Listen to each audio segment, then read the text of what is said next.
Pendant une crise de couple, vous aurez certainement à faire peut-être un chantage émotionnel, à faire face au chantage émotionnel de votre conjoint. Et bien, dans cette formation, vous allez apprendre petit à petit à résoudre ce problème émotionnel, ce problème de chantage de votre conjoint.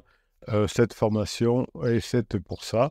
Si vous êtes sur YouTube, vous pouvez accéder à cette formation en cliquant sur le afficher plus de la vidéo et vous irez dans le catalogue des 200 formations. Et si vous êtes déjà sur la page d'explication de la formation, vous pourrez directement appuyer sur le bouton « Oui, je le veux » et vous aurez toutes les solutions pour gérer le chantage émotionnel de votre conjoint qui se manifeste souvent sous des manières insidieuses et complexes.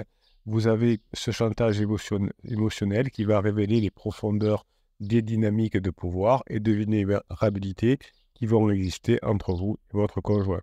Cette forme de manipulation, bien qu'invisible à première vue, va causer des dommages profonds et durables, car cela va exploiter les peurs et les insécurités les plus intimes de votre relation et les vôtres, bien évidemment. C'est pour ça que cette formation va vous aider à pouvoir mieux gérer l'insécurité que vous avez dans votre couple et qui pourrait entraîner une séparation si vous n'étiez pas un pirate bosseur et qui apprenait dans les formations comment gérer la situation.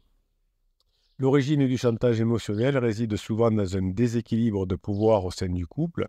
Lorsque l'un des deux partenaires se sent désarmé ou dévalorisé, lorsqu'il croit que le problème vient de vous dans la difficulté de couple, alors que ça vient souvent d'une crise personnelle, eh bien votre conjoint va pouvoir recourir à des techniques manipulatrices pour regagner un semblant de contrôle. Ce contrôle n'est pas simplement une question de domination, mais plutôt une tentative désespérée de préserver un sentiment de sécurité émotionnelle dans un contexte perçu comme menaçant. En ce sens, le chantage émotionnel de votre conjoint est une forme de réaction défensive. C'est une manière de se protéger contre une douleur émotionnelle profonde, certes, mais il va falloir la gérer pour ne pas que vous souffriez, pour ne pas que vos enfants en souffrent si vous avez des enfants, et pour ne pas que le couple s'abîme. Évidemment, il existe plusieurs formes de chantage émotionnel. Chacune des formes exploite différentes facettes des relations humaines et des sentiments. L'une des plus courantes, c'est la menace de rupture ou de départ que vous avez vécue. Dans ce scénario, votre partenaire va utiliser la peur de l'abandon pour vous forcer à se conformer à ses désirs, à être gentil, désirable ou de pouvoir le laisser faire ce qu'il veut. Évidemment, vous savez que cette menace a pu être explicite avec des déclarations claires « je vais partir », c'est-à-dire du déclaratif, ou implicite à travers des actions et des attitudes « je boude », « je fais des silences radio », qui vont suggérer une distance croissante. Cette forme de chantage émotionnel est particulièrement puissante dans un couple car elle touche au cœur même de l'attachement et de la sécurité émotionnelle. Vous avez votre peur primordiale de la perte de l'autre qui est mise en activité si vous ne savez pas gérer le chantage émotionnel de votre conjoint. Parfois, votre conjoint a une forme de chantage émotionnel que j'appelle la victimisation. Le partenaire en crise se présente constamment comme la victime des circonstances, des comportements de l'autre ou de la vie en général. En se positionnant ainsi, il ou elle suscite la culpabilité ou la compassion. Votre conjoint vous oblige à vous plier à ses exigences et soulage finalement son sentiment de culpabilité de vous faire souffrir, de vous tromper ou de faire souffrir ses enfants. Évidemment, la dynamique du chantage émotionnel est toxique car elle crée un cycle perpétuel de souffrance et de culpabilisation, de compensation qui va empêcher d'être heureux dans le couple. Le chantage émotionnel que vous allez apprendre à gérer dans cette formation peut également prendre une forme de culpabilisation. Votre conjoint vous culpabilise. Il utilise des reproches constants et des accusations pour vous forcer à se sentir responsable de son propre mal-être. Cette tactique de vous rendre responsable du mal-être de votre conjoint est particulièrement destructrice car elle va saper votre estime de vous et va vous pousser à vous conformer aux attentes de votre conjoint en crise, qui est un partenaire généralement manipulateur, et votre conjoint a l'espoir de regagner votre approbation. Non, votre conjoint essaye de faire en sorte de vous faire changer. Non, votre conjoint essaye juste pour l'instant, au début, de calmer sa douleur. Et c'est pour ça que votre conjoint va aussi trouver souvent un pansement pour diminuer sa douleur. Vous allez essayer de vous montrer gentil, sympa, compréhensif, lucide, mais ce processus de culpabilisation qui est en cours ne peut pas être arrêté par la gentillesse ou par la rationalisation. Vous allez vous sentir manipulé par votre conjoint. Vous allez sentir que ce chantage émotionnel empêche votre cerveau préfrontal de prendre les bonnes décisions. Évidemment, la rétention de l'affection est une forme de chantage émotionnel que votre conjoint vous fait vivre. Votre partenaire en crise refuse délibérément de vous montrer de l'affection, de l'attention, de la chaleur, et il utilise cette privation comme une arme pour vous forcer à vous conformer à ses attentes, à le laisser divorcer, à le laisser aller voir son pansement, dans lequel il est avec une lune de miel.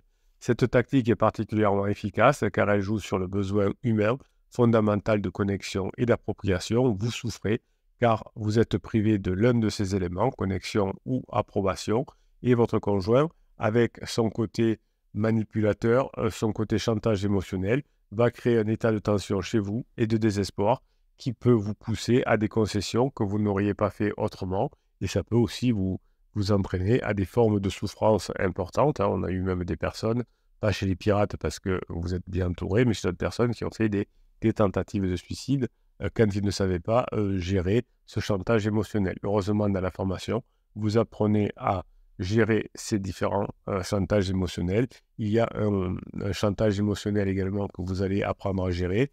C'est la comparaison défavorable qui constitue une forme de chantage émotionnel en vous comparant avec d'autres personnes ou avec des standards idéalisés. Quand on aime son conjoint, on fait ça. Si tu m'avais aimé, tu n'aurais pas fait ça. Le cousin de machin, il fait ça. Donc finalement, votre conjoint va créer un sentiment d'inadéquation et d'infériorité chez vous. Cette stratégie est particulièrement pernicieuse car elle va exploiter les insécurités profondes et les doutes personnels. Ça va vous pousser à essayer de constamment prouver votre valeur et votre mérite, et votre conjoint va en profiter pour s'éloigner. Très souvent, le chantage émotionnel consiste aussi à se manifester par l'exagération des problèmes et des défauts, des problèmes que engendre votre couple et des défauts que vous avez ou des défauts qu'ont le couple. Le couple n'est jamais bien, le couple a toujours été nul, et dans ce cas, votre partenaire en crise va amplifier et dramatiser les conflits, les imperfections, tout devient des drames, et si vous ne savez pas gérer ce chantage émotionnel, ces conflits, ces imperfections, vous allez être dans un sentiment de crise perpétuelle. Cette exagération va servir à maintenir votre conjoint dans un état de stress et de confusion et va rendre difficile toute tentative de clarification et de résolution de problèmes. Heureusement, vous avez les outils nécessaires dans cette formation pour comprendre que si votre conjoint fait l'un ou l'autre des chantages émotionnels dont je vous explique dans cette vidéo, c'est que vous êtes au bon endroit pour récupérer votre conjoint. Ces différentes formes de chantage émotionnel ne sont pas mutuellement exclusives, elles peuvent souvent se chevaucher, se combiner, et tout ça va créer un environnement émotionnel toxique et imprévisible dans votre couple. Si vous n'aviez pas la formation pour résoudre ces chocs émotionnels, eh bien vous pourriez vous sentir dans un cycle de confusion et de stress, ce qui vous est arrivé pendant la phase de sécurisation, et vous avez été incapable de discerner les véritables intentions et les motivations de l'autre, jusqu'à ce que vous tombiez sur cette formation et que vous compreniez les mécanismes cérébraux sous-jacents au chantage émotionnel. Et cette formation va vous fournir les clés pour déjouer les tactiques et rétablir avec votre conjoint un équilibre plus sain. Ce n'est pas manipuler les manipulateurs, mais c'est rétablir un équilibre plus sain. Le cerveau humain, avec ses structures complexes et interconnectées, joue un rôle crucial dans la manière dont nous percevons et réagissons aux manipulations émotionnelles. Vous allez apprendre à mieux gérer votre cortex préfrontal, notamment dans cette formation. Ce cortex préfrontal qui est responsable de la prise de décision et de la régulation émotionnelle, qui est souvent mise à rude épreuve lors des conflits de couple. Sous l'effet du stress, cette région peut devenir moins efficace.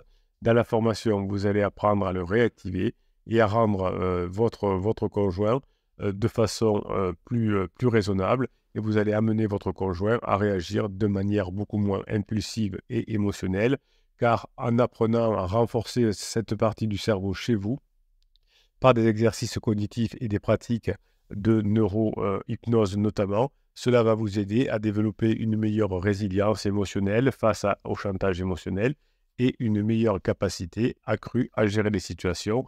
Vous avez compris que vous pourrez aussi utiliser tout ce que vous allez apprendre dans cette formation dans d'autres domaines de votre vie, comme le boulot. Vous allez apprendre à gérer l'amygdale, qui est le centre de peur de l'émotion, qui va jouer un rôle central dans le chantage émotionnel. Lorsque l'amygdale est trop suractivée de votre côté, elle peut déclencher des réponses de peur et de stress qui vont renforcer dans un deuxième temps les techniques de manipulation. Vous allez apprendre des techniques pour apaiser l'amygdale comme la respiration, bien sûr, mais d'autres techniques qui vont améliorer l'impact émotionnel que les autres ont sur vous. Évidemment, vous apprendrez aussi à gérer votre hippocampe, qui est impliqué dans la formation des souvenirs. Votre conjoint a un hippocampe totalement déstructuré pendant sa crise existentielle. Il ne se souvient que des mauvais souvenirs. Rassurez-vous, ça va changer. Grâce à ce que vous allez apprendre dans les formations, vous allez permettre à votre conjoint de reconnecter son préfrontal également et de ne pas se souvenir que des expériences négatives et des conflits. Parce que si on se souvient que des expériences négatives et des conflits, ça va laisser des traces durables dans le couple. Évidemment, hein, si vous apprenez à travailler, à recontextualiser, à réinterpréter ces souvenirs, vous allez pouvoir, avec des techniques et des pratiques créatives, atténuer les impacts négatifs de votre conjoint et vous ouvrir de nouvelles perspectives de résolution. Les neurotransmetteurs tels que la sérotonine et l'ocytocine vont jouer aussi un rôle crucial dans la régulation des émotions et des comportements sociaux. Tout ça va augmenter les niveaux de neurotransmetteurs par des activités positives, des interactions sociales enrichissantes. Et grâce à cette formation, vous allez mettre en place des pratiques de bien-être qui vont vous aider à résoudre le chantage émotionnel et d'avoir des perspectives de résolution. Vous allez pouvoir créer chez vous de la sérotonine, de l'ocytocine, qui jouent un rôle crucial dans la régulation des émotions et des comportements sociaux. Plus vous allez augmenter grâce à cette formation les niveaux de neurotransmetteurs dans des activités positives, eh bien vous allez créer des interactions sociales enrichissantes avec votre conjoint, mais aussi d'autres personnes, en mettant en place des liens émotionnels qui seront susceptibles de réduire les manipulations de votre conjoint. La compréhension des mécanismes cérébraux et émotionnels que vous allez apprendre dans cette formation vont être des outils puissants pour déjouer les tactiques et renforcer la dynamique relationnelle avec votre conjoint, mais aussi peut-être avec des clients et votre patron. Ce que vous allez apprendre dans cette formation, c'est une approche innovante et contre-intuitive qui va vous permettre de transformer les conflits en opportunités de croissance et de connexion. Et ce chantage émotionnel va être transformé en une relation plus équilibrée et plus harmonieuse. Si vous écoutez cette vidéo sur YouTube, eh bien, cliquez sur le afficher plus, sur le lien qui est présent dans le afficher plus et vous allez pouvoir récupérer le catalogue des 200 formations et vous allez apprendre à gérer ce chantage émotionnel de votre conjoint. Si vous êtes déjà sur la page d'explication de la formation, il suffit de cliquer sur « Je le veux » et vous serez à même d'apprendre à gérer les chocs émotionnels et le chantage émotionnel de votre conjoint.